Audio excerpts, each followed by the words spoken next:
Hello guys, চলে আসছিলাম মালয়েশিয়ার সবজি খেতে। আসছিলাম কিছু সবজি কেনার উদ্দেশ্যে, কিন্তু আসলে এই সবজিগুলো এখনও সেভাবে হয়নি, বড় হয়নি আর কি, উঠানোর মতো হয়নি। এজন্য আর কি চলে যাচ্ছি। তো দেখলাম আসলে পরিবেশটা অনেক সুন্দর, যে সিমগুলো লাগানো হয়েছে, শীতের সবজি। এখানে 12 মাস গরম থাকা অবস্থাতেও এখানে আসলে গরমের সময় সিম হয়, সেটাই আপনারা দেখতে পাচ্ছেন। প্রচুর পরিমাণ ফুল এসেছে, অবশ্য ফুল থেকে ফলটাও আসবে ইনশাল্লাহ। আসলে দেখতেই পাচ্ছেন যে কি পরিমাণ ফুল এসেছে। পাশে দেখতে পাচ্ছেন পটল ক্ষেত, পটলও লাগানো হয়েছে, মাচা করা হয়েছে। বিস্তীর্ণ এলাকা জুড়েই মাচা করা হয়েছে। এই মাচার উপরে তুলে দেওয়া হচ্ছে পটল ক্ষেত। পটল ক্ষেতে এই যে আপনারা দেখতে পাচ্ছেন পুরো এরিয়াটাই হচ্ছে সায়র ক্ষেতের জন্য প্রস্তুত করা হয়, যেখানে আসলে আমাদের বাঙালিরাই কাজ করে। দেখতে পাচ্ছেন সব দিকে মাচা করা আছে। এপাশে আসলে ধুন্দল, যেটা আসলে অনেক দূরে দেখাতে পারছি না।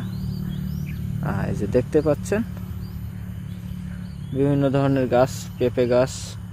এই যে এখানে রাস্তাটা আসলে এই জঙ্গলে ভরা, যেহেতু চলাচল খুবই কম, যারা কয়েকজন কাজ করে তাদের জন্যই আসলে এখানে, এবং মাঝে মাঝে সবজিগুলো বসেরা নিতে আসে, এটাই। এই যে রোডের পাশ দিয়ে আসলে পেঁপে গাছ লাগানো হয়েছে, এটাই। এখানে যে সবজি ক্ষেতগুলো করা হয় এবং বসেরা তৈরি করে, সবজি ক্ষেতে বেশিরভাগই আমাদের বাঙালি ভাইরা কাজ করে। এখানে আমাদের অনেক বাঙালি ভাইরা তাদের কর্মসংস্থানে আছেন এবং কাজ করছেন। আসলে আপনারা দেখতে পাচ্ছেন এখানে পরিষ্কার পরিচ্ছন্ন খুবই কম। মাচার উপরে যে গাছগুলো আছে সেগুলোই, আর নিচে প্রচুর ঘাস। এখানে তো আর গরু ছাগল নাই যে ঘাসগুলো গরু ছাগলে খাবে। এগুলো আসলে চাষের সময় ঔষধ দিয়ে ঘাসগুলো নষ্ট করতে হয়, এটাই আর কি। আসলে দেখতে পাচ্ছেন পাশে ভেন্ডি ক্ষেত আছে, যেটা দেখানোর চেষ্টা করছি, এটাই ভেন্ডি ক্ষেত।